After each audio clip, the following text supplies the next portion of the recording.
Assalamualaikum warahmatullahi wabarakatuh semuanya. Perkenalkan, saya Cece. Selamat datang di channel podcast Yayasan Asi Putra. Ini adalah tayangan perdana ya. Sekedar untuk diketahui bahwa Yayasan Asi Putra itu adalah yayasan bergerak di bidang pendidikan dan sudah berdiri dari sejak tahun 1985. Artinya Yayasan Asi Putra sudah eksis selama 38 tahun. Nah, yayasan pendidikan ini pertama kali didirikan sekolahnya adalah TK Asi Putra pada tahun 1985. Nah, telah hadir bersama Cece di sini adalah salah seorang pionir, seorang bidan yang melahirkan TK Asi Putra. Nah, ini namanya Ibu Saamah.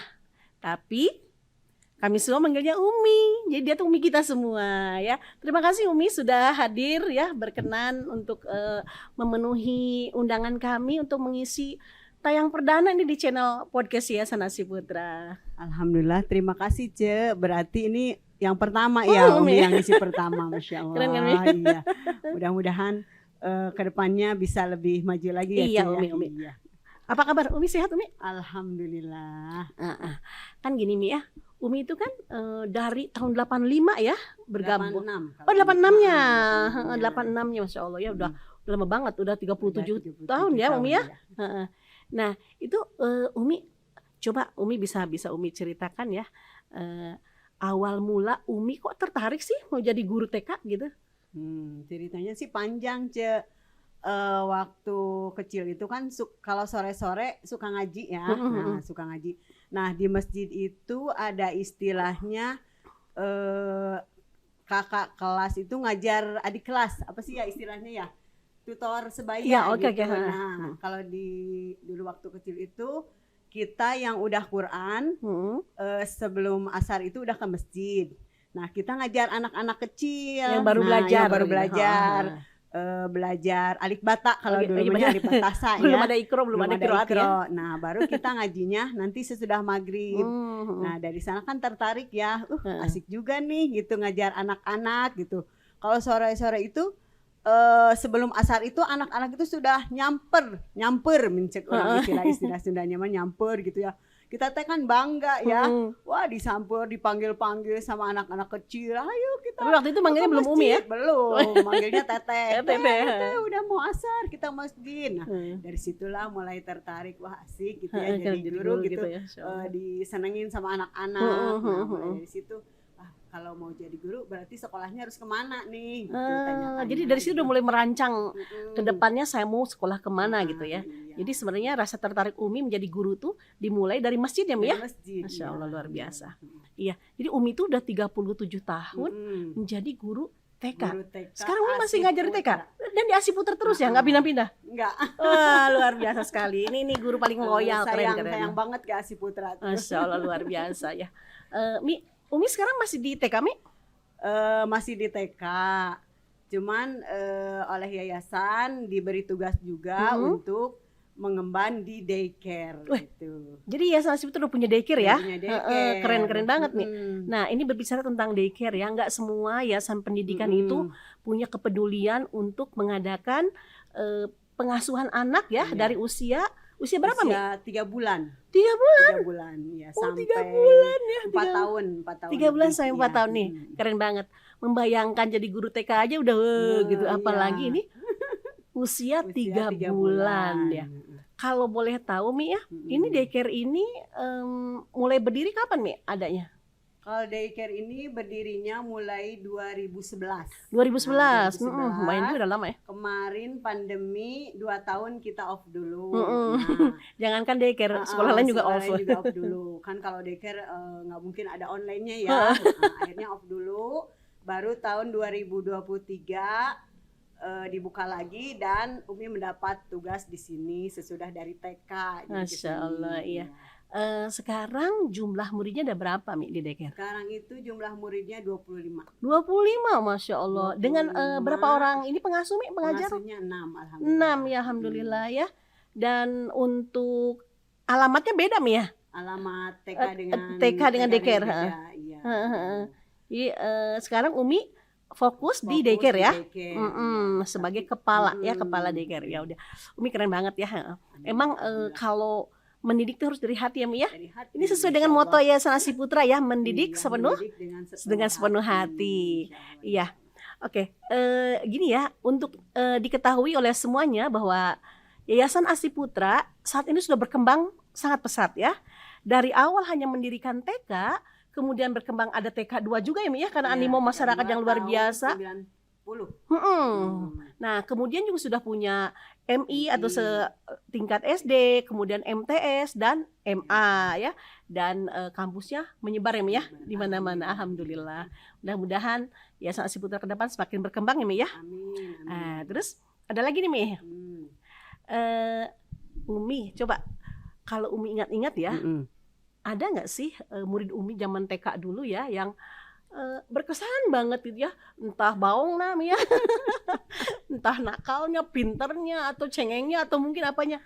Ada nggak sih yang masih Umi ingat di angkatan-angkatan awal? Banyak yang di angkatan awal itu banyak sekali, terutama waktu awal-awal itu murid kita itu di komplek PPTM banyaknya. Banyaknya di sana banyaknya, jadi murid-murid itu berasal dari komplek PPTM. Karena kan ini ya depan sekali dengan TK Asiputra. TK Asiputra 1 itu alamatnya di Gang, di jalan, kalau sekarang jalan Amir Mahmud ya. Oh gitu. Meskipun masuk gang tapi alhamdulillah banyak diminati gitu ya. Ini seperti mutiara dalam lumpur ini. Siapa tuh kira-kira karakter murid Umi ya angkatan awal tuh yang masih Umi kenang ya, itu dia tuh kenapa dan sekarang jadi apa dia? Yang masih ingat itu namanya Halif ya. Halif. Dia itu lahirnya tuh di Australia kalau nggak salah ya. Waktu awal masuk ke TK itu bahasa Indonesianya belum lancar, jadi masih ada bahasa Inggris Australia gitu. Tapi sekarang kayaknya orang tuanya masih tetap di PPTM. Kemarin sempat sekolah juga ke luar negeri. Nah sekarang udah lama nih nggak ketemu sama mamahnya. Padahal sama mamahnya itu. Jadi masih sering ketemu sama mamahnya kebetulan kepala sekolah PAUD Sabilul Mutakin. Tapi udah lama ketemu. Jadi kabarnya belum tahu nih seperti apa. Tapi masih ingat kok yang di PPTM itu siapa aja, rumahnya gitu ya? Sebelah mana gitu. Sifat-sifatnya juga luar biasa. Masih ada yang ingat lah. Ini menjadi sebuah reminder untuk kita ya. Seringkali murid itu melupakan gurunya. Tapi seorang guru itu ingat aja sama muridnya. Walaupun mungkin lupa wajah, nama, tapi ketika bertemu dia langsung, memorinya langsung pasti akan langsung ingat. Iya. Terus ini Mi, menurut Umi ya, sejauh mana sih peran orang tua ya untuk bersama-sama guru nih ya, membantu pendidikan ataupun tumbuh kembang anak? Kalau kerjasama itu memang harus dibangun ya, agar pendidikan berhasil, agar apa yang kita harapkan tumbuh kembang anak sesuai dengan usianya itu memang harus ada kerjasama dengan orang tua. Mulai dari tingkat daycare sampai SMA juga kerjasama itu masih terus harus dijalin. Tidak boleh karena sudah besar maka tidak ada komunikasi antara sekolah dan orang tua. Justru ketika anak sudah besar, komunikasi itu masih terus harus dibangun. Apalagi kan anak-anak yang lebih besar itu agak sulit ya. Habis pulang sekolah dia kemana gitu, ngapain dan biasanya gitu. Dia sudah punya teman sebayanya yang lebih kuat pengaruhnya biasanya. Nah biasanya kalau sudah besar kita juga harus kenal juga dengan teman anak kita ya. Betul, kalau misalnya ke rumah ya harus disapa gitu, mau ngerjakan apa gitu. Jadi kan jangan udah besar ya udahlah biarin aja. Nah itu tidak boleh. Jadi kita memang betul-betul mulai dari tingkat dasar sampai ke tingkat tinggi pun kerjasama sekolah dan orang tua itu harus terus terjalin, terus terjaga. Betul, gitu. Setuju sekali ya. Mi, kan sekarang kita udah tahu ya, ini udah menjadi rahasia internasional ya tentang banyaknya anak-anak yang kecanduan dengan gadget. ya. Ini kita seringkali bilangkan ini gara-gara pandemi nih gitu kan.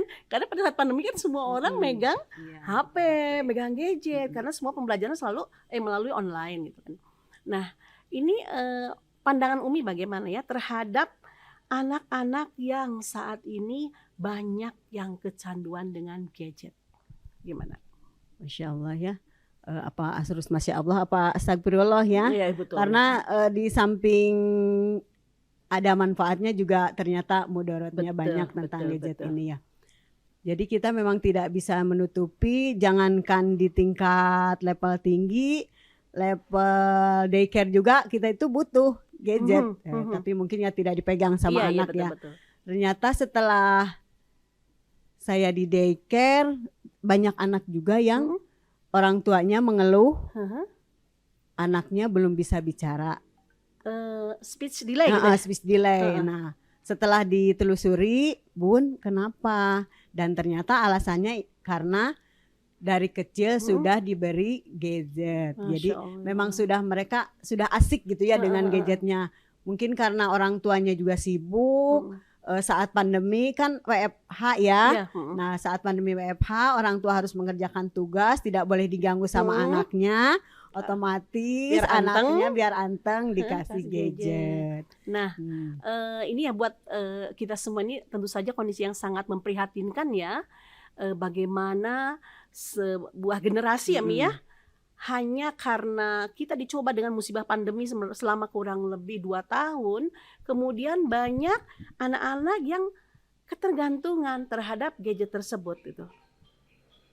Nah, jadi ini menjadi PR kita bersama ya Mi ya, karena ternyata efeknya efek buruknya banyak banget, banget ya. Ya kalau Umi cerita tadi bahwa di anak-anak usia daycare ya, usia 3 sampai dengan 4 tahun itu ternyata banyak yang belum cakap bicara. Yang harusnya dia udah bisa ngobrol ya, gitu udah ya. cerewet ya. Dan ternyata itu merupakan salah satu dampak ya, dampak buruk daripada penggunaan gadget. Ya, di samping itu juga tentu banyak banget ya dampak lainnya gitu kan. Manfaatnya. Nah, nanti kita kupas lagi di edisi berikutnya Mi ya. Insyaallah. Umi, makasih banget ya udah hadir hari ini. Iya. Ini udah sore-sore. Umi tetap semangat ya Mi ya, sehat terima selalu. kasih juga nih udah diundang nih. Mudah-mudahan bermanfaat ya. Insyaallah, Podcast insyaallah, Asik Putra bisa insyaallah. menambah wawasan, menambah ilmu biar semuanya lebih maju, lebih baik. Amin, amin, amin. Iya, luar biasa sekali ya obrolan kita dengan Umi Saamah ini, dan pastinya banyak hal yang bisa kita ambil ya, yang bisa kita ambil hikmahnya, pengalaman Umi dalam mendidik anak-anak, anak orang lain ya, bukan hanya anak sendiri ya. Kebayang udah berapa ratus murid Umi ini kan ya. Dan insya Allah kita semua senantiasa bersatu padu ya antara pihak rumah dengan pihak sekolah, dengan pihak guru, ada komunikasi yang terjalin harmonis sehingga kita bisa bersama-sama mendampingi tumbuh kembang putra-putri kita. Ya. Oke, terima kasih Umi ya. Ya. Oke, untuk semuanya salam sehat ya. Semoga kita senantiasa terjaga dari hal-hal yang mudorot ya Mi ya. Ya, dan jangan lupa keep smiling dan always be happy. Terima kasih. Assalamualaikum warahmatullahi wabarakatuh.